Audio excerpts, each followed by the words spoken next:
Live mula sa GMA Network Center, ito ang 24 Oras. Magandang gabi po, Luzon, Visayas at Mindanao. Walang bagyo pero apektado pa rin ang habagat. Ang malaking bahagi ng bansa na buong linggo nang inuulan. Pabugso-bugso ang malakas na ulan sa Metro Manila sa Quezon City. May bahagi pang binaha hanggang dibdib. Ang dahilan, mga baradong drainage na puno ng basura. Nakatutok si June Veneracion. Sa gitna ng baha sa barangay Santo Domingo sa Quezon City, nakita kong pasan ng 14 anyos na si Richard, ang 12 anyos niyang pinsang si Baile. Masugat po siya. May sugat siya. Asan ang sugat niya? Sa paa po. Sa dito. Yun po. Kaya hindi ka pwedeng mababad sa baha. Opo. Sa lagay na ito, kumupa na ang baha. Sa isang punto kasi ngayong maghapon, hanggang bewang ang baha rito, ayon sa monitoring ng Quezon City Hall. Ang ibang katabing lugar nga, hanggang dibdib ang baha. Kaya todo kayod ang mga tagalinis ng drainage sa kalsada. Madaling bumababa yung tubig kapag natanggalan na namin ng mga basura. Hindi nakakagulat lalo't kada isang tao sa Pilipinas ay may na-generate na 0.7 kilo ng basura kada araw ayon sa pag-aaral ng Department of Environment and Natural Resources o DENR. Kung susumahin, nasa 65,000 tons ng basura yan sa loob ng 24 oras. Mahigit kalahati lang ang nakokolekta. At least 52% of our generation, yun lang yung nakokolekta natin. But the rest, about 48% of our garbage generation, either napupunta sa waterways, napupunta sa water body, at yung mga iba naman nakakalat sa daan. At kung hindi masusolusyonan, tiyak magiging seryoso raw ang problema sa basura, sabi ng DENR. Kaya mahalaga ang waste management program at disiplina ng bawat isa sa atin. June Veneracion, nakatutok, 24 Oras. Nagbabangka na ang ilang taga Bulacan at Pampanga sa taas ng baha. Sa isang bayan ay hanggang leeg ang tubig. May natagpuan ding bangkay sa Occidental Mindoro na nahulog umano sa ilog. Nakatutok si Bernadette Reyes.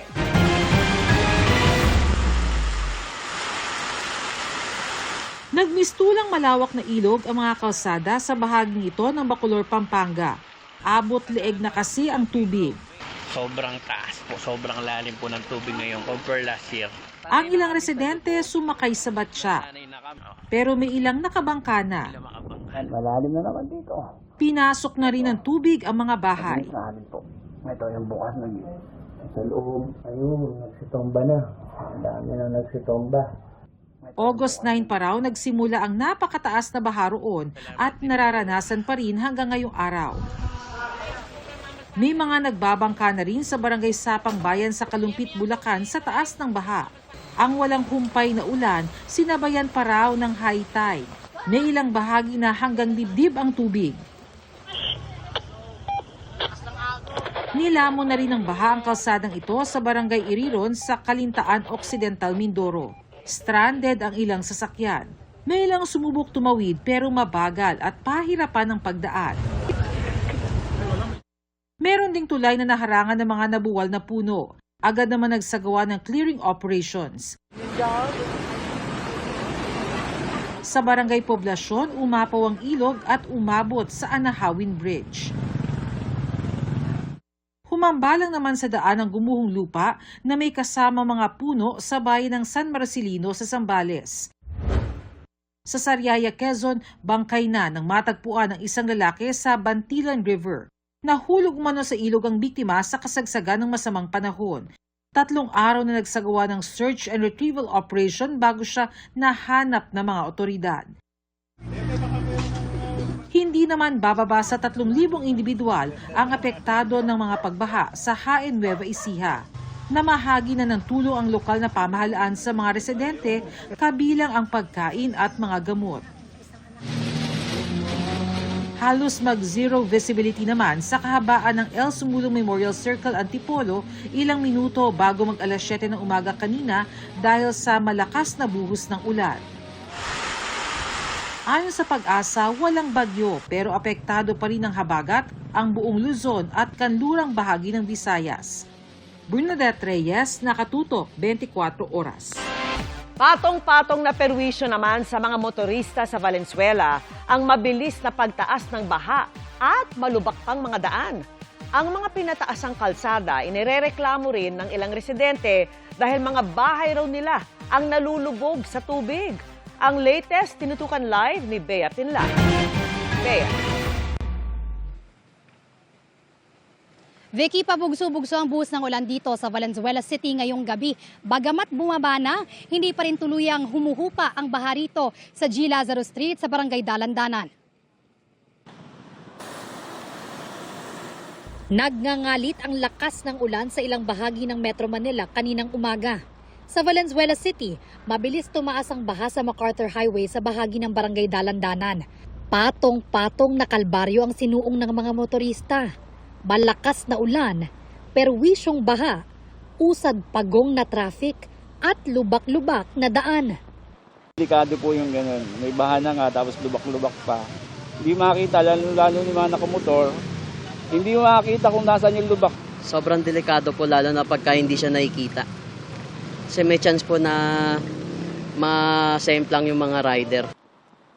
May ilang motoristang umatras na lang.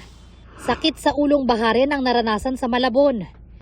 Nang bahagyang kumalma ang panahon kinahapunan, unti-unti nang bumaba ang baha sa MacArthur Highway. Pero nagmistulang lawa pa rin sa ilang bahagi ng Valenzuela, kabilang na ang G. Lazaro Street sa Barangay Dalandanan. Si Shiala, nakakandado na ang bahay na puno raw ng tubig baha sa loob. Nakikitira na lang daw silang mag-asawa sa kapitbahay nila na may second floor. Tiis lang kasi dito kami naghanap buhay. Pagod man pero tinitiis lang. Kwento ng mga residente roon, ilang beses nang pinatataasan ang mga kalsada nila. Pero habang pataas ng pataas daw ang kalsada, palubog naman daw ng palubog sa baha ang mga bahay nila. Nababa na kasi yung lugar namin. Tapos mataas na yung kalsada, kaya ang tungo ng tubig doon sa amin. Wala pong magagawa. Talagang tiis na lang.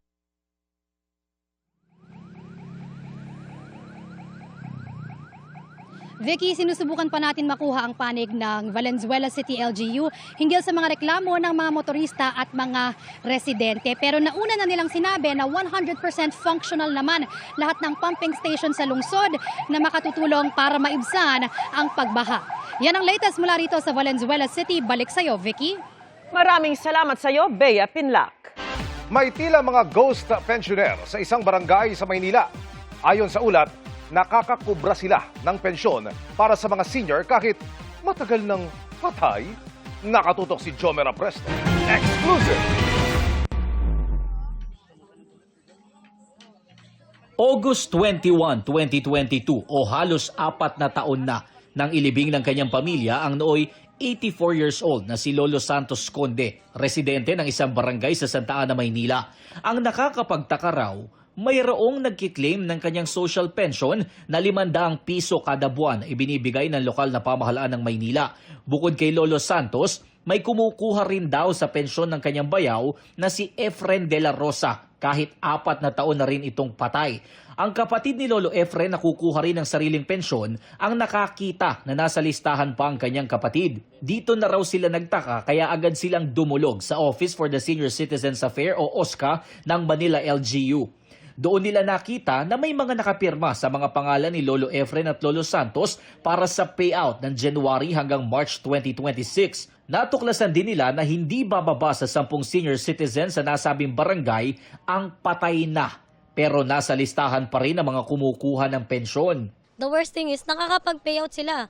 And then may signatures pa. Ang malala, sir, napipirmahan nila, ang dinodoktor nila yung signatures. Ayon sa mga nagrereklamo, mga opisyal ng barangay lang ang may authority na maghawak ng dokumento at may kakayahan na magbigay ng payout. Mismong kapitan ng barangay daw ang lumapit sa pamilya ni Dara para makipag-areglo at igiit na wala siyang alam sa nangyari. Siyempre, imposible pong wala siyang alam kasi chairman siya. Biruin niyo, sir, 4 years. Sa 4 years na yun, kung hindi pa makita nung tita ko yung signature nung tito ko, hindi nila i-declare yung mga senior na patay na. Nagmamakaawa yung chairman namin, biglang sabi na baka naman pwedeng iurong na lang kung anong gagawin. Ibibigay ko yung sahod nung dalawa, iurong nyo lang. Ilabas na tayo dun sa pere, pero sa ganong ginawa nila sa papa ko tsaka sa tito ko, maling-mali. hustisya. Desidido raw ang pamilya ni Dara na ituloy ang kanilang reklamo laban sa barangay. Ang asawa ni Lolo Santos na si Elsa, hindi raw makapaniwala sa nangyari. Kaibigan ho namin magkakapatid yan eh. Kaya ni sa hinagap, hindi ho namin akalain na gagawin niya sa pamilya namin ng ganyan. Parang ang hirap po ba tanggapin na ganun? Kasi alam ho ng buong barangay kung gaano kami kahirap. Narito ako sa mismong barangay hall na inirereklamo ng ilang residente. Sinubukan namin makipag-ugnayan sa mga opisyal ng barangay pero ayon sa ilang naka-duty na tanod, walang mga opisyal ng barangay na naka-duty sa mga oras na ito. Bukod sa investigasyon ng OSCA, dumulog na rin kanina sa istasyon ng pulisya ang pamilya ni Dara para magsampa ng karagdagang reklamo laban sa ilang opisyal ng kanilang barangay. Ayon sa pulisya, posibleng maharap sa patong-patong na reklamo ang sino mang mapatutunayang sangkot sa nasabing iligal na aktibidad. Sabi ng DILG, aalamin muna nila ang katotohanan sa likod ng kwento bago magbigay ng komento. Habang hinihintay pa namin ang tugon ng Manila LGU. Jomer Apresto, nakatuto, 24 oras. Dahil sa pag-aresto ng mga Chinese sa isang pabrika ng bakal sa Misamis Oriental, kung kaya nagbanta ang China laban sa mga Pilipino sa kanilang bansa. Tinawag niyang blackmail at extortion ni Defense Secretary Gibo Teodoro. Tila tinutuon naman yan dahil 100 Pilipino ang inaresto. Nakatutok si JP Soriano. Nakikipag-ugnayan na raw ang Department of Foreign Affairs sa Philippine Embassy sa Beijing kaugnay ng anunsyo ng Chinese Foreign Ministry na mahigit 100 Pilipino ang inaresto o inaksyonan dahil sa iligal umanong pagtatrabaho o paninirahan sa China.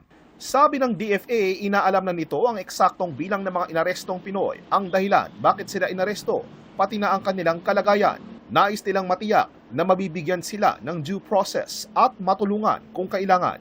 Pero lumabas sa pagdinig sa Senado kahapon ang isa umanong pagbabanta ng China. Ayon kay Presidential Anti-Organized Crime Commission Executive Director Benjamin Acorda Jr.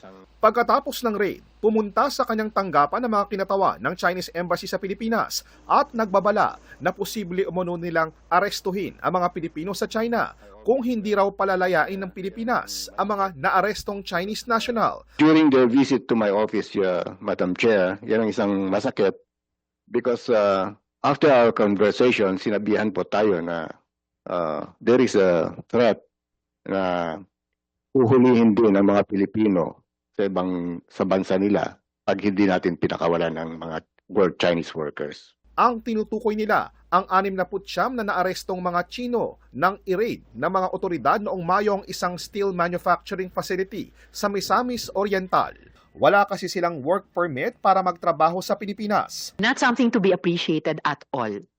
Yung ganyang mga banta of simple retaliation para sa legitimate law enforcement operations. Si Defense Secretary Gilberto Gibo Teodoro Jr. naman, tinawag na blackmail at extortion ang ginawa ng China na pag-aresto sa mga Pilipino. Kinonde na rin niya ang umano'y pagtatangka ng China na manghimasok sa law enforcement process ng Pilipinas at ang anyay blatant blackmail laban sa mga Pilipino. Hinihingan pa namin ng pahayag ang Chinese Embassy kaugnay sa issue. Pero nakausap ng GMA News ang isang opisyal ng China sa kondisyong hindi siya papangalanan.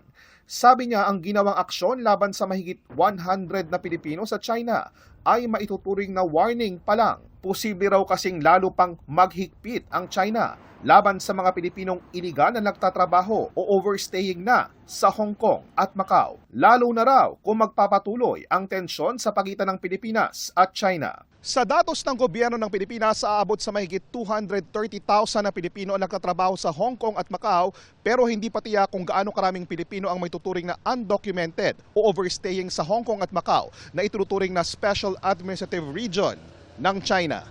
JP Soriano, nakatutok, 24 oras. Hindi napigil ng ulan ang protesta ng iba't ibang labor group sa tanggapan ng Department of Labor and Employment. Apelan nila sa DOLE, huwag sundin ang extension sa suspensyon ng dagdag 85 pesos sa minimum wage sa Metro Manila. At nakatutok si Jonathan Andal. Mula 695 pesos noong nakaraang buwan, 755 pesos na kada araw ang sweldo ngayon ng waiter na si Val. Kahit kasi pinigil muna ng korte, itinuloy ng amo ni Val ang utos ng Regional Tripartite Wages and Productivity Board NCR na dagdagan ng 60 pesos ang arawang sahod ng mga manggagawa sa Metro Manila ngayong taon na bahagi ng 85 peso wage increase. Laking pasalamat ni Val sa kanyang amo lalo't may pinapaaral pa siyang 3 nakababatang kapatid. Masayang-masaya po ako. Sobrang laking bagay po na tumaas po yung sahod namin. Nagkataon lang na kaya namin magpasahod ng ganun. At the same time, maganda yung pasok ng benta sa amin.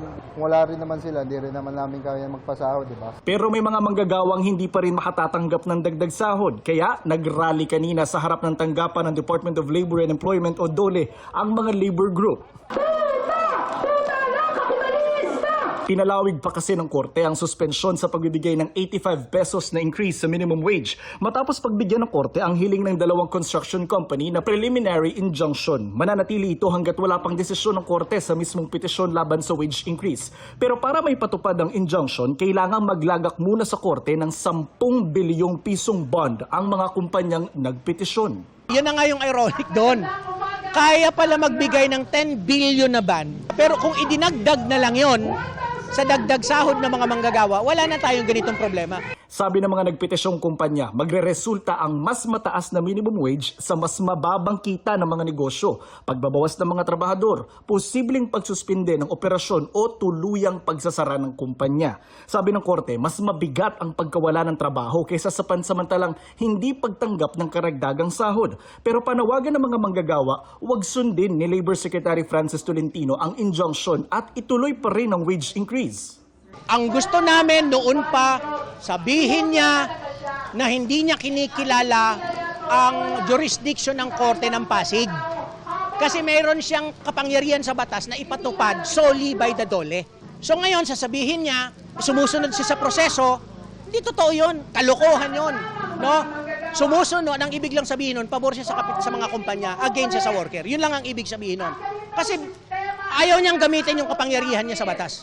Habang nagpo-protesta dito yung mga manggagawa sa gitna ng ulan, nakabarikada naman yung mga gwardya ng DOLE dito sa kanilang tanggapan. Gusto rin sanang makausap ng labor group si Secretary Tolentino ngayon. Sa social media naglabas ng pahayag si Tolentino. Nababahala raw ang DOLE sa desisyon ng Pasig RTC na tinawag nilang dagok sa katarungang panlipunan. Gagawin daw nila ang lahat ng liga na paraan para labanan at may pawalang bisa ang desisyon ng korte at ipagtanggol ang karapatan at kapakanan ng mga manggagawa. Sabi ni Tolentino, ang desisyon ng korte ay hindi lamang pumipigil sa dagdag sahod kundi inaalis ang pagkain sa hapag ng mahigit 1 milyong manggagawa sa Metro Manila. Naraparapan kaming ninakawan ng 60 pesos na ang at the very least katumbas 1 kilong bigas. Jonathan Andal, Nakatutok, 24 Oras. Bukod sa Pampanga, may sinalakay ding pagawaan ng substandard umanong bakal sa Davao City na meron din umanong radioactive material. 21 ang inaresto, kabilang ang 10 Chino. Nakatutok si Jandy Esteban ng GMA Regional TV. Ikalawang pagawaan ng bakal na ito na sinalakay ng National Bureau of Investigation o NBI. Sa isang ito sa Davao City, katuwang nila ang Presidential Anti-Organized Crime Commission o PAOK. Ang dahilan, substandard ding mga bakal na umano'y ginagawa at dinidistribute mula roon.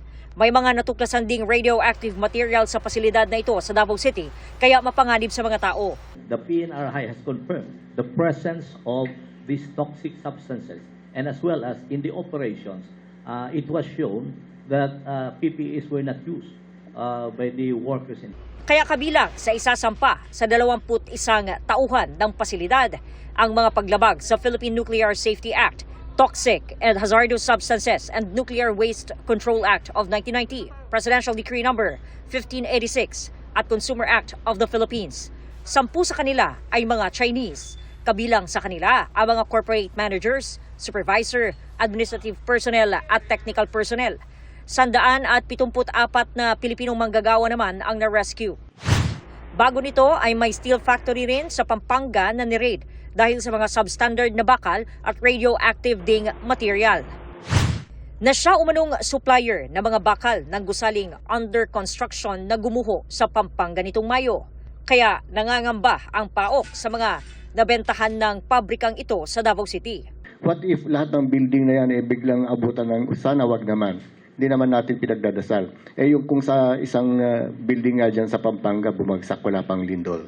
Makikipag-ugnayan ang NBI sa City Hall para mas mapalalim pa ang investigasyon. I'm sure they have local permits also at the very least yung mga business permits niyan na issue dyan Tsaka yung mga work permit ng mga magtatrabaho dyan, may mga health clearance na hinihingi Nilinaw naman ng direktor ng NBI na walang kinalaman ang pagpunta niya sa Davao City sa usap-usapan tungkol sa pag-aresto kay Senator Ronald Bato de la Rosa. Ang nahuli namin, hindi ba to bakal? Mula sa GMA Regional TV, John D. Esteban, nakatutok, 24 oras.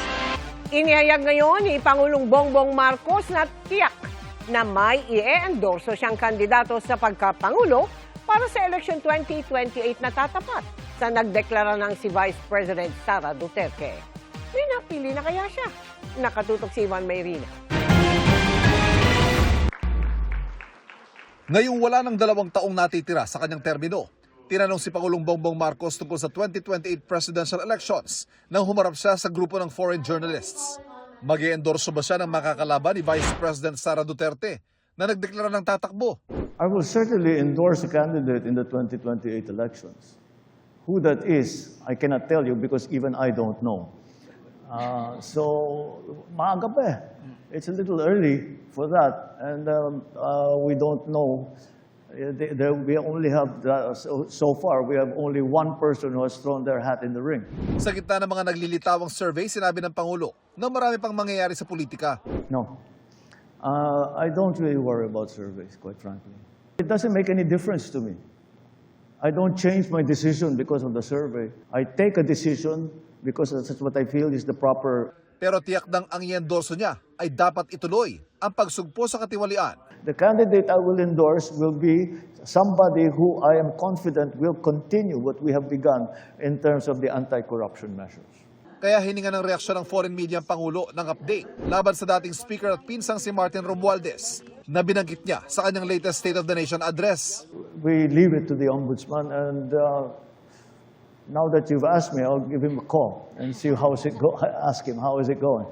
Nang tanongin naman tungkol sa planong pagtatayo ng Pax Silica AI Hub sa Tarlac, tiniyak ng Pangulo na hindi papayagan ng epekto sa kalikasan at pananamantala sa Pilipinas. What we are interested in is to benefit our people in terms of jobs, in terms of investment into the country, in terms of the advancement of our capabilities, in terms of technology, in terms of training, reskilling. Hindi rin daw paglayo sa China ang planong pagtatayo ng Pax Silica. Katunayan, bukas ang Pilipinas at umuusad daw ang usapan para sa joint exploration sa pagitan ng Pilipinas at China sa pinag-aagawang teritoryo. Kailangan lang linawin kung paano magiging siste rito. The Philippines needs additional supplies of oil and gas, and we need to explore the possibilities. Ayon sa Pangulo, kapayapaan at stability ang habol ng Pilipinas sa West Philippine Sea. Kaya naman nariyan ang kasunduan ng paglalabas ng abiso tuwing magsasagawa ng resupply sa BRP Sierra Madre. Hindi raw ito paghihingi ng permiso. Inusisa rin ng Pangulo tungkol sa yaman ng mga Marcos. Naiinit niyang hindi nakaw na yaman. The reason we won those civil cases is because they were proven to be not ill-gotten wealth. Kaya nga kami nanalo dahil napatunayan namin na hindi ito ill-gotten wealth. Tinanong din siya tungkol sa di pa umanobayad na Marcos estate tax, lalo't siya ang executor o tagapamahala ng estate o kabuang yaman ng pamilya. This is a family matter. The matters of state and governance are 1,000 times more important than any family matter. I've left it to the lawyers. Ivan Mayrina, nakatutok, 24 oras. Happy Friday, chikahan mga kapuso! Finally, naipalabas na sa Pilipinas ang award-winning animated documentary film ng GMA Pictures at GMA Public Affairs na 58. At extra special ang Philippine premiere na di lang dinaluhan ng mga bida, kundi pati mismo ng anak ng itinuturing na 58th victim sa Maguindanao Massacre. Makichika kay Nelson Canlas. This is the work of the devil. Mula sa iba't ibang film festivals abroad, tulad ng International Film Festival Rotterdam sa Netherlands, kung saan napabilang sa top 10 Audience Choice Films, sa Annecy International Animation Film Festival sa France, kung saan nag-compete sa Contretemps Features Film category. Sa Doc Edge Festival sa New Zealand kung saan wagi ito ng Tasting the Edge Award.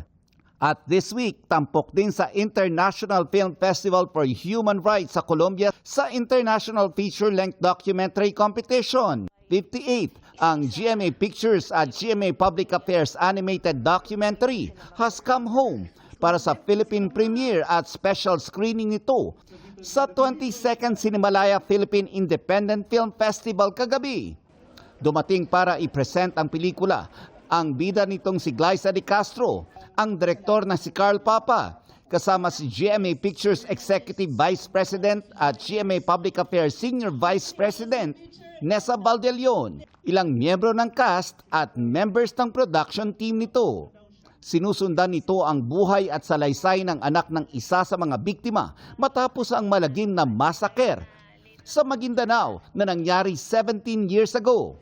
57 ang nakitang bangkay at may isang hindi pa makita hanggang ngayon na hindi pa nabibigyan man lang ng death certificate.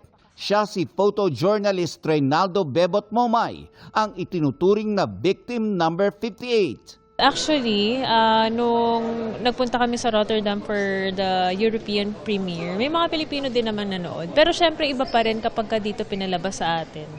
'Di ba? Iba pa rin yung impact. And I'm very excited na mapanood to ng ating mga kababayan dito, ng ating mga kapuso dito. I've been waiting for this moment actually. What made the screening special ay ang pagdalo ng anak ni Momay na si Reyna Fe Castillo, ang karakter na ginagampanan ni Glyza. Ito yung storya na way of getting the justice kasi nga hindi pa kami na-acknowledge hanggang ngayon. Yun yung paraan namin na makapag-move on. Full support din ang ilang mahal sa buhay ni late veteran actor Ricky Davao, ang bumida bilang bebot. Dumating din para sumuporta ang multi-awarded broadcast journalist na si Jessica Soho. Sana ho mapanood ng mas marami itong pelikulang ito na pinaghirapan po ng GMA Public Affairs based on a real story, di ba? Nelson Canlas, updated sa Showbiz Happening. Nasagip sa umunoy pambubugaw ang isang Pilipinang dating beauty queen at 5 Russian. Nangyari yan sa isang 5-star hotel sa Makati City. Nakatutok si John Consulta. Sa surveillance video ng NBI International Operations Division, kita ang 3 Russian habang paakyat sa isang 5-star hotel residence unit sa Makati Miyerkules ng gabi. Nang tanggapin na ng target ang marked money, dinakip na siya ng mga ahente.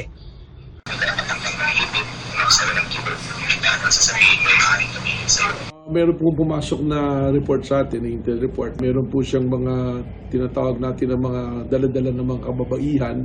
At itong mga kababaihan na to ay iniaalok niya for sexual favors kapalit ng malaking halaga. Sinicure naman ng mga NBI agents at city social workers ng Makati ang 5 biktimang Russian at isang Pilipina. Pilipina na medyo kilala sa beauty industry dahil siyang dating beauty queen. Kasama po sa protocol na gagawin natin ay makipag-ugnayan sa Russian Embassy. Ayon sa mga dayuhan, sila yung mga modelo na nakabase sa ibang bansa. Pero base sa investigasyon ng NBI, sila raw ay mga turista ang pupunta rito pero merong hourly, overnight at out-of-town rate kung sila ay ibubuking. Itin-over na sa Makati City social workers ang mga babaeng Russians. Tumanggi naman magbigay ng pahayag ang inarestong 42 anyos na suspect. This will be qualified human trafficking kasi more than 5 kababaihan itong kanyang ginibiktima for human trafficking. So ito ang ipapile natin na kaso rito. John Consulta, nakatutok 24 oras. Bahagya pong nagkatensyon pagkatapos ng pagdinig ng Sandigan Bayan 3rd Division kanina. Oo, bakit? Ba't mo ako tinutulak? Huwag niyo ako tinutulak. Hindi, sir. Sasaktan mo eh. Hindi, sir. Nakita ko eh. Sir, bawal, sir. Pasensya na, sir. Pasensya na. Boat Vietnam, yung boat project, wala pa rin. Sinubukang lumapit ni dating Congressman Mike Defensor sa media pero pinigilan siya ng mga taga Bureau of Jail Management and Penology o BJMP. Mabilis ding humupa ang tensyon at dumiretso sa elevator ang dating congressman. Bago ang tagpong yan, galing si Defensor sa pagdinig ng Sandigan Bayan 3rd Division kung saan itinakda sa September 3 ang pagdinig sa bill petition o mosyong makapagpiyansa sila ni na Senador Rodante Marcoleta at 2 iba pang akusado sa kasong plunder. Susundan ito ng pagdinig sa September 7. Nag-ugat ang mga kasong plunder laban sa kanila sa umunoy hindi dineklarang campaign donations noong 2025. Mga kapuso, pinaghahanap pa rin ang isa sa 4 na binatilyong nawala matapos tangayin ng rumaragasang Marilao River. Ang 3 iba pa, ipinagluluksa na sa burol ng kanilang mga mahal sa buhay. Nakatutok live, si Oscar Oida. Oscar! Yes, Emil, nakaburol na nga ang ilan sa mga binatilyong tinangay ng malakas na agos nitong Lunes habang patuloy namang pinaghahanap ang isa pang nawawala. Naghihinagpis sa mga kaklase ng 13 anyos na si Ryzen Carl de los Reyes sa kanilang lugar sa Bagong Silang, North Caloocan. Nakiramay sila sa burol ng kaibigan kung tawagin nila ay RK. Lagi po kami nagtatawanan ni RK. Nagbibigayan na po ng pagkain at siya sa buong classroom. Kasi po, siya lang po yung pinaka-joker na classmate natin. Tapos siya po yung pinakamalapit kong kaibigan na lalaki. Tapos magugulat na lang po ako. Nalaman ko, wala na po siya. Isa si Ryzen Carl sa 3 batang namatay matapos tumalon sa ilog sa kabila ng malakas na alon. Hindi pa nakikita ang pang-4 nilang kasamahan. Patuloy ang sinasagawang tribal operation ng Caloocan City Disaster Risk Reduction Management. Hindi kami masyadong makapenetrate pagdating sa river kasi yung lakas ng current medyo delikado lalo na sa aming mga tao kung susugurin namin ito agad-agad. Iniisip din namin yung kapakanan ng mga responder. Di naman maawat sa pag-iyak ang ina ni Ryzen Carl habang tanga ng litrato ng anak. Napakabait mo, anak. Lipad ng mataas, anak. Lipad. Parang kailan lang ang sigla-sigla daw ng kanyang anak. Puno ng mga pangarap. Di lang para sa sarili, kundi pati sa kanilang pamilya. Mag-aaral akong mabuti, ma. Bibigyan kita ng magandang buhay. Magandang bahay. Bakit hindi mo yung pinipili? Palagi yung sinasabi sa'yo na bakit di mo naman pinipili? Ni-expect ko po yun. Hindi ko nakasahan ganito. Sa may barangay Santo Cristo naman sa San Jose del Monte, Bulacan, nakaburol na rin ang abo ng 17 anyos na si John Norbert Nipay. Mga kaibigan din niya ang nagtulong-tulong sa pag-set up ng kanyang lamay.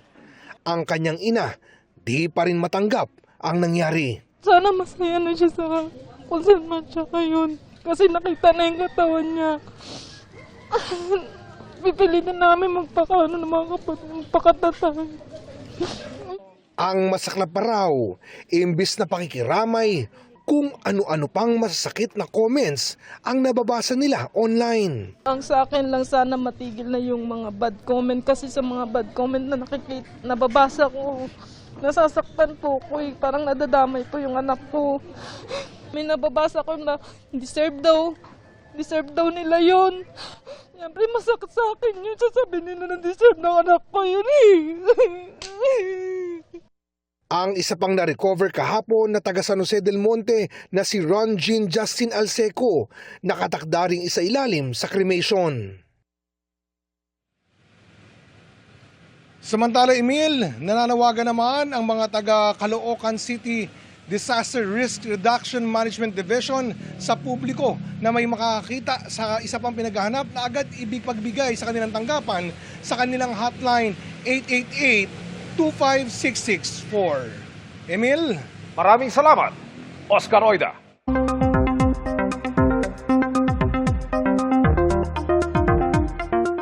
Planuhin mabuti ang lakad ngayong weekend dahil nako, posible pa rin ang masamang panahon. Maki-update po tayo kay Amor La Rosa ng GMA Weather Center. Amor. Salamat, Vicky. Oo, posible pa rin maranasan ang mga pag-ulan dala ng habagat hanggang sa mga susunod na araw sa ilang bahagi ng ating bansa. Apektado pa rin ng southwest monsoon o habagat ang malaking bahagi po ng Pilipinas, kabilang dyan itong Luzon at ganun din ang Visayas, lalong-lalo na ang western portions nito. Pero teka muna, ano ba yung habagat at bakit yan nagpapaulan? Yung habagat po ay hangin na mainit at maraming moisture at ito po ay very favorable sa pagkakabuo ng mga kaulapan. At yung mga ulap na dala po ng habagat nagdadala rin ng mga pag-ulan dito sa atin. Bukod dyan, meron pa rin tayong minomonitor na low pressure area. Dito po yan sa may gilid na bahagi ng Philippine Area of Responsibility o sa labas po yan. Huling namataan ng nasabing low pressure area, mahigit 2,000 kilometro ang layo mula po sa silangan ng extreme northern Luzon. Bumaba naman ang tsansa nitong maging bagyo at hindi rin po niyan tutumbukin itong ating bansa. Yun nga lang, ayon po sa Pag-asa, posibleng magtuloy-tuloy pa rin po ang habagat sa weekend hanggang sa susunod na linggo. Pwedeng pabugso-bugso o may mga break pa rin naman yung mga pag-ulan pero posibleng bumuhos ulit pagkatapos po ng ilang oras. Pwede ring bahagya pong mabawasan yung mga lugar na makakaranas ng matinding buhos ng ulan maliban lang kung meron pong mabuo na bagong sama ng panahon o bagyo na kaya pong humatak ulit o magpalakas dito sa habagat. At yan po yung patuloy nating tututukan sa mga susunod na araw. At ito naman, base po sa datos ng Metro Weather, bukas ng umaga may tsansa ng ulan. Dito yan sa Ilocos Provinces, pati po sa may Pangasinan, Zambales, Bataan, pati na rin sa Mindoro Provinces. Sa hapon, mas malawakan na po yung mga pag-ulan at halos buong Luzon na po ang makakaranas niyan. May nakikita tayong mga malalakas sa buhos sa posible pong magpabaha o magdulot pa rin ng landslide, lalong-lalo na dito sa Ilocos Region. May mga kalat-kalat na ulan din dito po yan sa may Calabarzon, pati na rin po dito sa iba pang bahagi ng Mimaropa at ganoon din sa Bicol Region. Linggo ng umaga, nasa western portions pa rin po yung mga pag-ulan. Dito po ulit yan concentrated mula po sa Ilocos pababa po dito sa Mindoro. Pero pagsapit ng hapon, meron na rin po dito sa may Cagayan Valley, Cordillera Region, Central Luzon, Quezon at pati na rin sa iba pang lugar dito sa Mimaropa. Sa Metro Manila, meron pa rin po tsansa ng ulan bukas lalo na po sa hapon at pati na rin sa gabi. Pagdating po ng linggo, bago po magtanghali, posible po yung mga pag-ulan. Sa ilang lungsod lang po yan, so kalat-kalat. At bandang hapon, mas tataas po yung tsansa ng mga pag-ulan. Kaya kung meron po kayong lakad, make sure may dalang payong o kapote. Sa Visayas naman, may tsansa rin po ng ulan bukas ng hapon. Dito yan sa Panay Island, Negros Island Region, Samar and Leyte Provinces at pati na rin sa bahagi po ng Central Visayas. Ganun din dito sa Caraga Region sa Mindanao. May tsansa rin ng kalat-kalat na ulan na sa linggo. Dito po yan sa Visayas, mas marami na po yan, pero panandalian lang. Habang dito naman sa Mindanao, may nakikita po tayo ng mga kalat-kalat na ulan sa may Zamboanga Peninsula, Northern Mindanao at pati na rin dito pa rin po sa Caraga. Pero posibleng dahil po yan sa localized thunderstorms. Yan muna ang latest sa ating panahon mula sa GMA Weather Center. Ako po si Amor La Rosa, serbisyong totoo ng GMA News. Aside from fulfilling her role as Mrs. Ko, mas naging purposeful at willful daw si Bea Alonzo. Busy man, iniingatan niya ang sarili para healthy sa pagpapalaki ng future kids. Makichika kay Nelson Canlas. Marami ang kinilig sa mga kwento ni Bea Alonzo sa 24 oras kagabi at marami pa siyang na-share sa kanyang paglabas sa publiko after ng secret wedding nila ni businessman Vincent Ko. Sa media conference hosted by Sparkle artist Janina Chan, naikwento ni Bea na marami ang nagbago sa sarili niya. Ngayong nagbago ang kanyang civil status, Mrs. Bea Alonzo Ko has become more purposeful at willful sa kanyang mga desisyon. Right now, I have to say, I have become more intentional and more conscious about longevity. Kung dati-rati raw. So, kung before, I would resort to like the quick fixes or the latest beauty trend or fitness trend. Right now, I invest more in my future self. Pero siyempre, And that's not to say ayoko maging maganda. Dapat talaga maganda, maintain pa rin, di ba? Of course, I still want to look good. But ultimately, my priority now is to, have the energy to enjoy every chapter of my life. She also shared with us a possibility in the near future.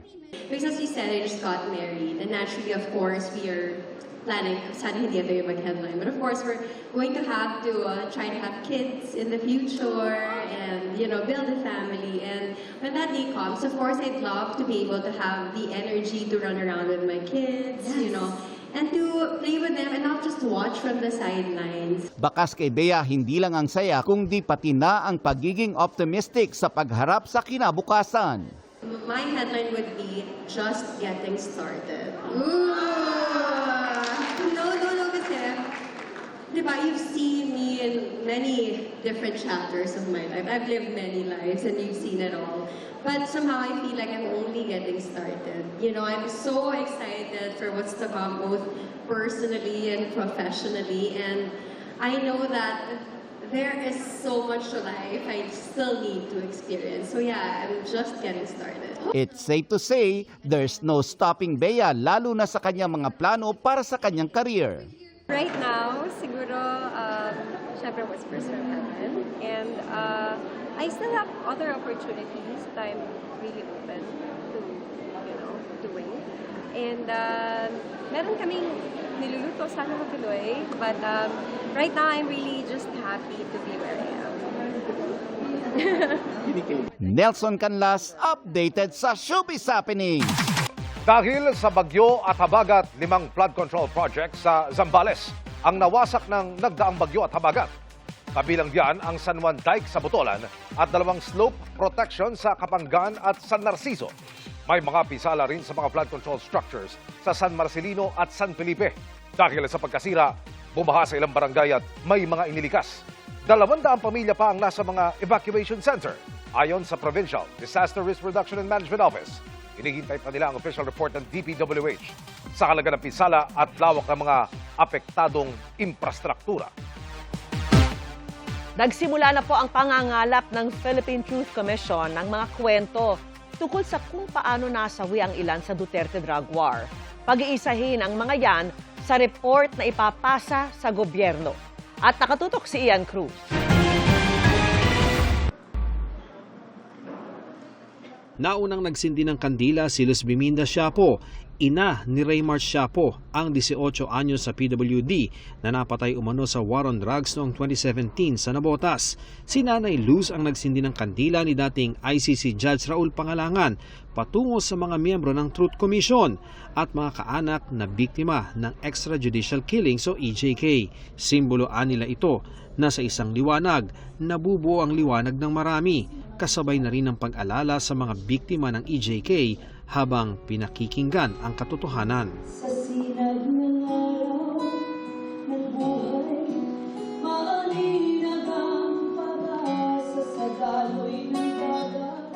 Ginawa yan sa unang sesyon ng civil group na Truth Commission, isang independyente at civic commission para bigyan ng pagkakataon ng mga biktima ng giyera kontra droga ng Administrasyong Duterte na mailahad ang kanilang katotohanan.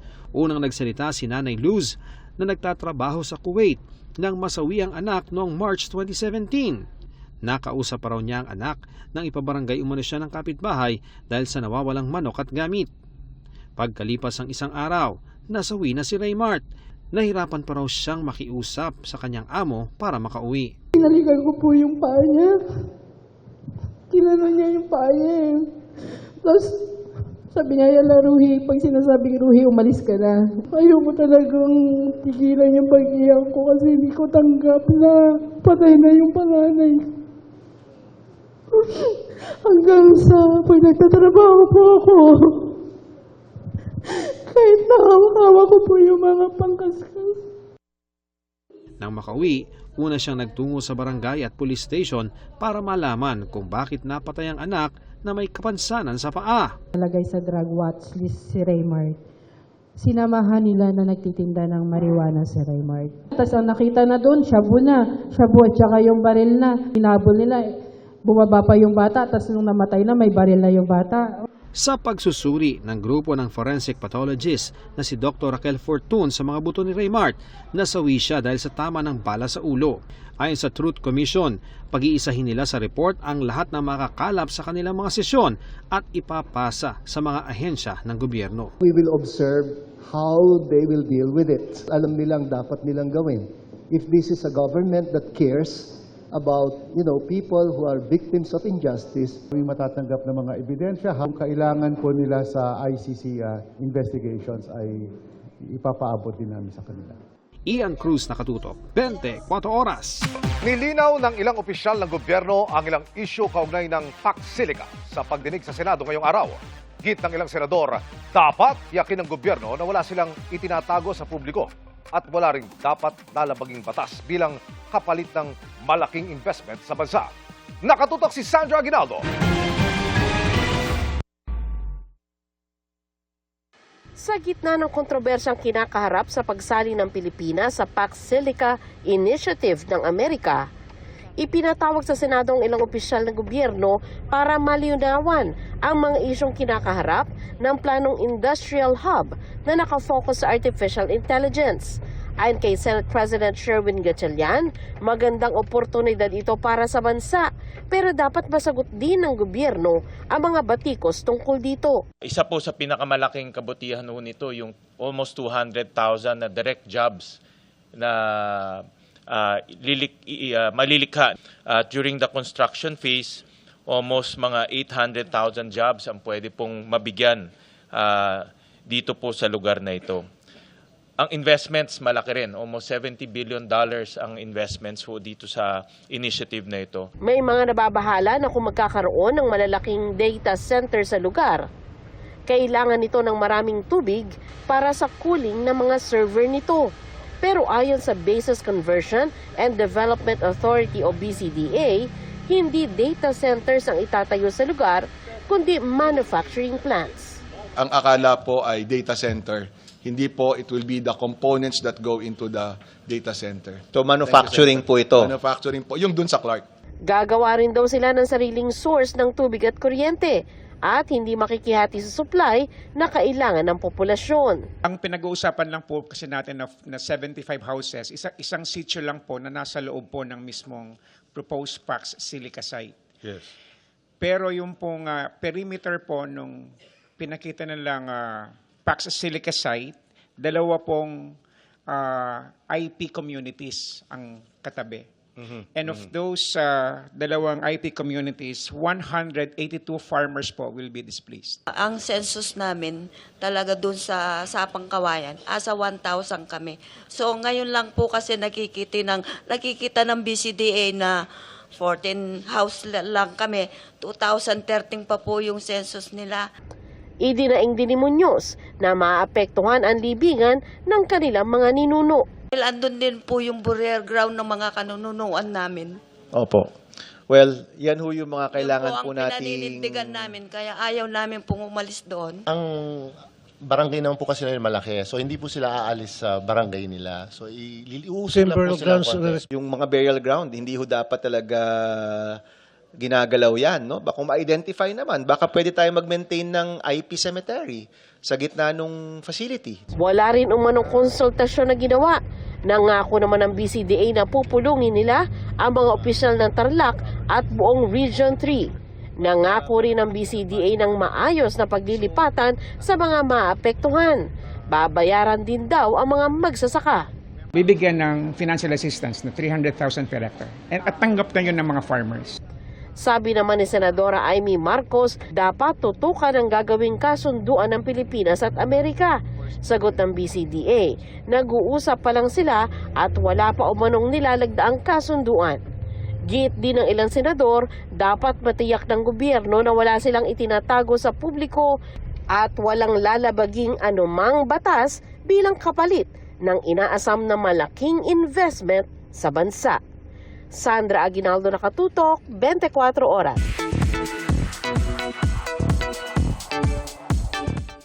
LF o looking for housemates. Magbubukas na kasi ang bahay ni Kuya para sa bagong edition kasama ang regular housemates. Kaya mo! Kung paano maging bahagi ng Pinoy Big Brother Collab 3.0, ichichika ni Nelson Canlas.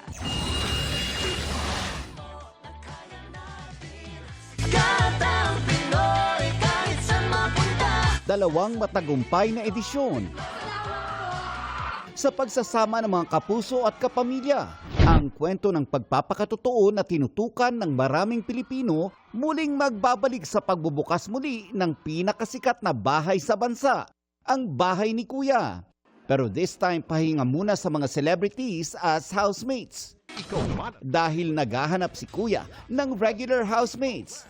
Any one of us na mga ordinaryong Pilipino between 18 to 35 years old pwede nang mag-audition. Scan lang ang QR code o pumunta sa PBB Collab website. Mag-fill out ng detalye at mag-upload ng 1-minute audition video na nagpapakilala ng sarili at kung bakit karapat-dapat kang maging housemate. Excited na ang mga PBB hosts na sina Kapuso It Girl ni Kuya, Gabby Garcia, at ng dating boarder ni Kuya na si Bianca Gonzalez. First time kong makaka-experience ng regular season na talagang mga ordinaryong Pilipino yung sasali. And excited ako sa mga twists, sa mga revelations, and iba kapag regular housemates talagang no filter. Isa sa mga pinakaabangan, syempre yung bagong bahay. Lahat tayo nag-goodbye na dun sa iconic house na meron tayo for 21 years.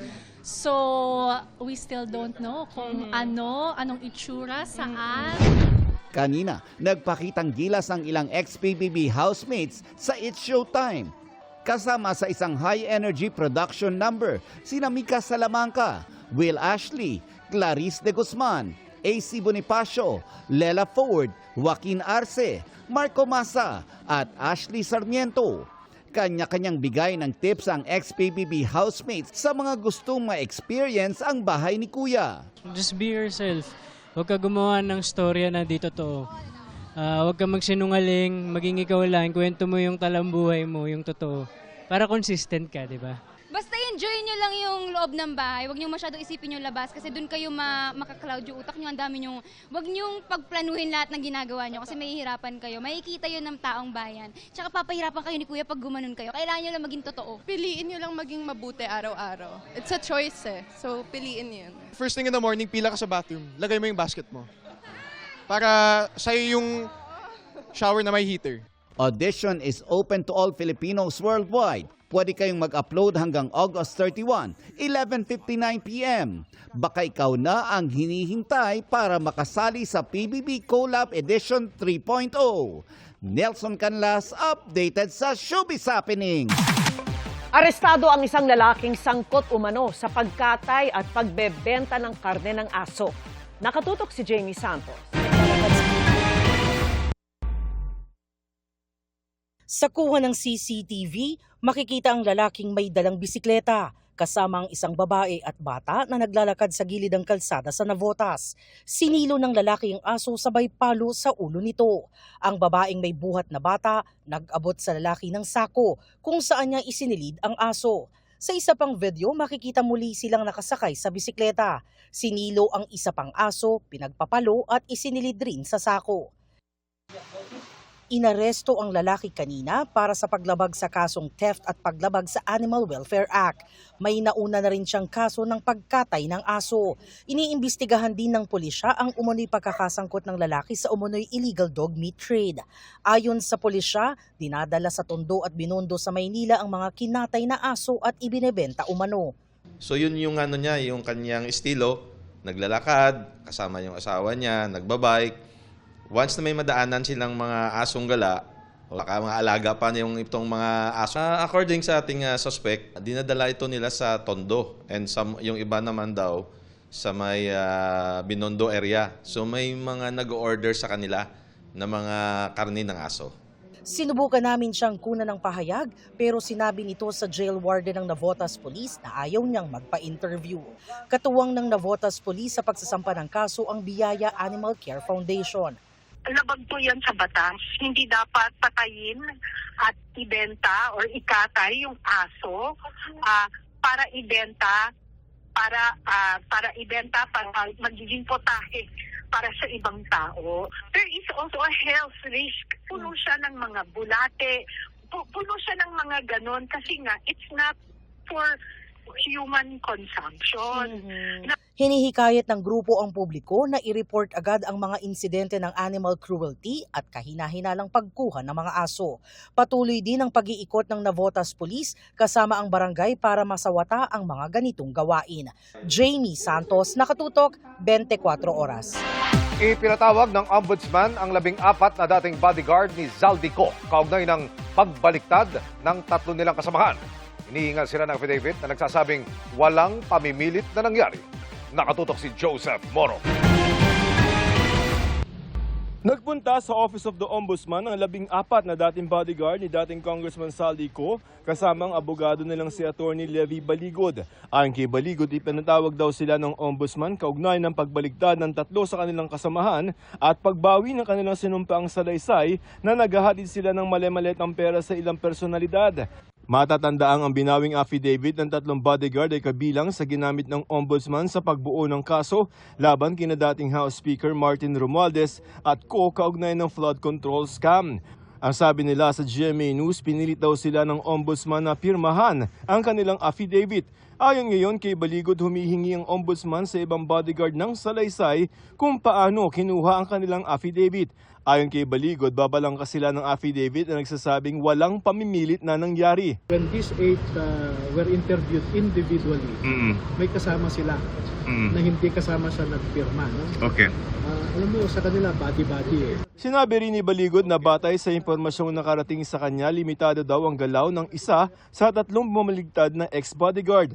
Pero tila nangungumbinsi pa raw ito sa iba pa niyang mga kasamahan. Nagkukumbinsi siya, but at the same time, nakita nila na namumutla siya, na namamaga ang mata. It appears that they are being some sort of detained. Hinihingan pa namin ang pahayag ang Ombudsman at mga bumaliktad na bodyguards. Joseph Morong, Nakatutok 24 Oras. Ibinasura ng Sandigan Bayan 3rd Division ang kasong graft na isinampal laban kay dating Iloilo City Mayor Jed Mabilog. Kaugnay po ito ng umunoy pagpasok niya sa isang kasunduan na nagpapahintulot sa isang towing services firm na mag-clamp at manghatak ng mga sasakyang illegal na nakaparada nang wala umanong competitive bidding. Pinabura ng korte ang mosyon ni Mabilog na ibasura ang kaso. Sabi ng korte, nalabag ang karapatan ng dating alkalde para sa mabilis na pagresolba ng kaso matapos magkaroon ng labis na pagkaantala ang preliminary investigation. Hindi rin daw nakapagbigay ng sapat na dahilan ang prosekusyon sa delay. Pinabawi rin ng korte ang inisyong whole departure order laban sa kanya. Mga kapuso, pasintabi po sa mga kumakain. Naaasiwa at nandidiri na ang mga residente ng isang barangay sa Pandi, Bulacan dahil sa sangkaterbang langaw na namemeste sa kanila. Ang sinisisi, poultry farm na dapat umano'y matagal nang inalis. Nakatutok si Mariz Umali. Nakakapangilabot ang dami ng mga langaw na nakadapo sa kalderong ito, pati panlinis ng pinggan o sponge nilalangaw. Sabi ng mga residente, panay ang pagbubugaw pero pabalik-balik ang mga langaw. Si Tatay Willie nakatira sa tapat ng poultry farm na pinanggagalingan anya ng sangkaterbang langaw. Kailangan pagkain, ako kulang buka. Kahit ngayon, makikita nyo, lintik ang langaw rito. Kahit naman kami magreklamo, hala namang pumunta kami barangay, hala rin. Matagal na raw inirereklamo ng mga residente sa lokal na pamahalaan at sa kapitan ng Barangay Kupang sa Pandi, Bulacan ang pamimeste ng sangkatutak na langaw. Si Joy inaalala ang kalusugan ng mga anak lalo't may baby pa siyang kasama. Kasi po, magluluto ka pa lang po, dumadapo na po, bangaw pa po, dadapuan po yung mga dede, labi po ng bata. Kung magkakasakit po ba, marereklamo po namin, ipagagamot po ba nila yung mga anak namin. Nakakainom po ako naglangaw minsan, yung rice cooker, may langaw po dun sa loob. Pakadami pong langaw po sa upuan po namin. Di na po kami makaupo sa sobrang dami. Si Regine laging nagde-disinfect, pero ganito karami ang nadadakot at nahuhuling langaw. Kasama mo sa kwarto, kasama mo sa pagkain, nauuna pa sa iinumin mong kape. Tapos, sobrang baho din niya. Dumadaing din ang mga negosyante. Kagaya po ng mga displays namin na to, kapag dinapuan po siya ng langaw, nagkakaroon siya ng stain. Wala nang bibili nun. Talagang lugi na po kami doon. Narito po ako mismo sa poultry farm na inirereklamo ng mga residente dito sa Near Road, Barangay Kupang dito sa Pandi, Bulacan. Dito raw po kasi nanggagaling yung sangkaterbang mga langaw na pumepeste sa kanilang mga tahanan. Sa ngayon po, kung makikita ninyo ay wala ng mga manok dahil na-harvest na raw po ito. At ito naman yung panahon kung kailan naman mas dumarami pa raw yung mga langaw. Ayon sa Menro ay i-hold daw muna nila yung paglalagay o pagdadala rito ng panibagong batch ng mga manok habang nire-resolba ang issue. At nagpapatuloy naman ang isinasagawang disinfection dito sa poultry farm. Dati, agricultural land yung lugar na to. Pero ginawa na siyang residential eh. So bakit nandito pa din sila hanggang ngayon? Na bigyan na sila ng notice na i-vacate na nila yung lugar kasi dumami na yung bahay. Nauna po kasi yung farm bago yung kabahayan. Ang alam ko po naghahanap na sila ng lilipatan. Kaya lang kailangan din po magkaroon ng public hearing o notification ng public para marinig din ng may-ari ng farm. Maintindihan din nila na yung perwisyong nangyayari at nagagawa nila. Yes, pwede na silang palisin, bigyan natin ng letter, then bigyan natin ng 1 taon o 2 taon, pwede na silang palisin doon. Nang magpunta kami sa poultry farm, tanging caretaker lang ang naroon. Sinusubukan naming kunan ng pahayag ang pollution at fly control officer ng poultry farm. Mula rito sa Pandi, Bulacan, Mariz Umali, Nakatutok, 24 Oras.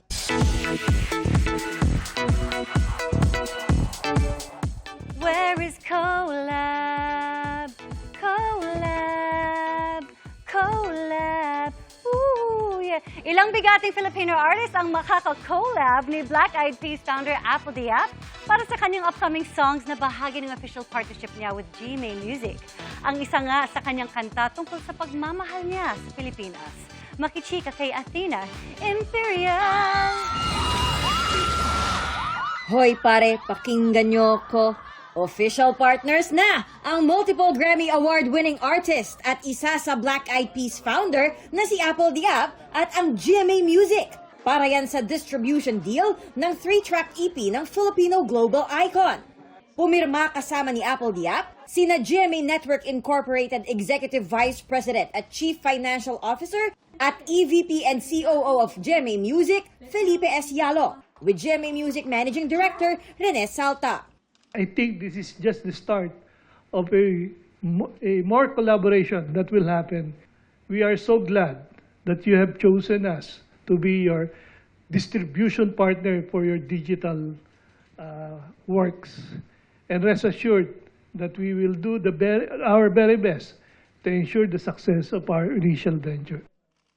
Bigatin at influential artists ang mga kakolab ni Apple sa EP, gaya ni na Bamboo para sa Carrier single, J. Ray Soul at Datu Khomeini. For Why, that's the one I collaborated with Bamboo, and it's about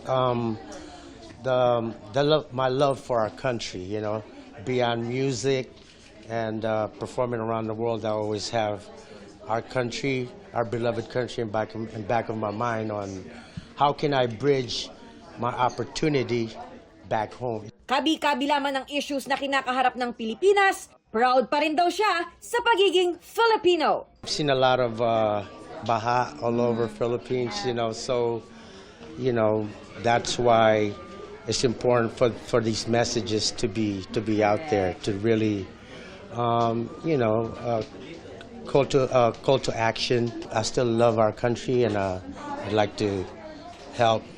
Sabi nga ng kagrupo niyang Black Eyed Peas, practice what you preach. Kaya nakaabang na raw ang environmental activities na pangungunahan ni Apple sa iba't ibang bahagi ng bansa. I'm really excited about the agricultural program that I'm doing as well, tree planting through our Philippines, and I think that would help our farmers and families and communities. So beyond music, I'm doing agriculture and different collaborations. Athena Imperial updated sa Showbiz Happenings.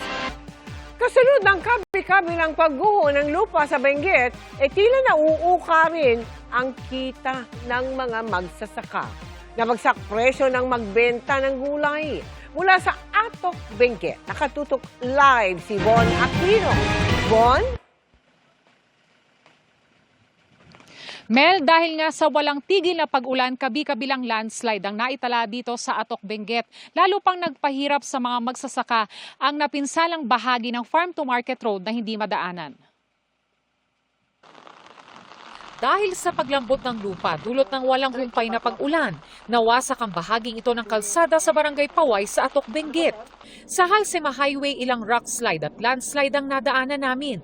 Dahil salitan o stop and go lang ang pagdaan sa kalsada, humaba tuloy ang pila ng mga sasakyan na karamihan ay mga nagbabiyahe ng gulay pababa ng La Trinidad.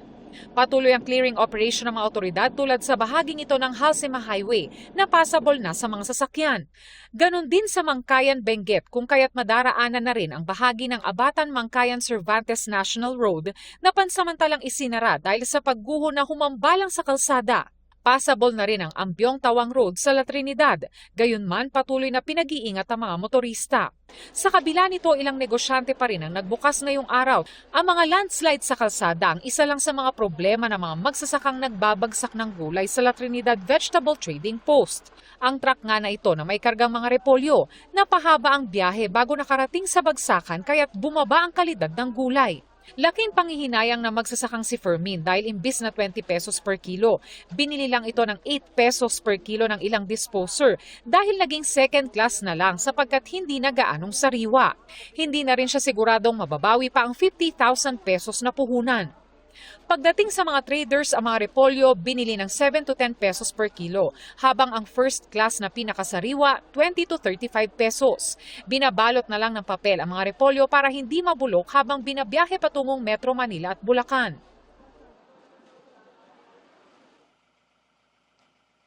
Mel, sa mga oras na ito ay nakakaranas pa rin tayo ng pabugso-bugsong mahina hanggang sa malakas na ulan na paminsan ay may malakas ding hangin. Samantala, sabi naman ng residenteng nakausap natin ay wala namang nasaktan dito sa landslide dahil dahan-dahan lang daw ito na nagsimula lang noong linggo. Mel? Maraming salamat sa iyo, Von Aquino.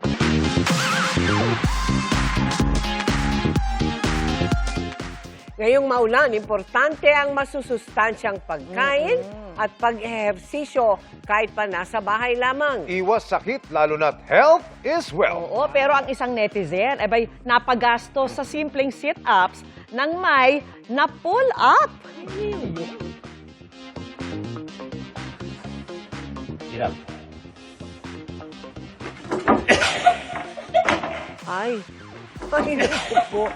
Hindi muscles, kundi tiles sa sahig ang nabatak. Nauwi na lang tuloy sa biruan ng workout ni Hugh Cooper, Cristel Don Season. Ekis sa body rebuilding, mga kapuso, check na check sa renovation. Kailangan kasi i-repair ang kanilang natuklap na sahig. Abay, dahil hindi umubra ang DIY exercise na yan, DIY na paglalapat ng tiles ang kanilang gagawin. Katuwaan lang naman daw ito, pero parang mas papayat pa raw si Cristel sa kakatawa dahil sa nangyaring yan. Kita, dahan-dahan, ha? Makita, ganado mag-exercise kahit dito. Ay, sikreto ko.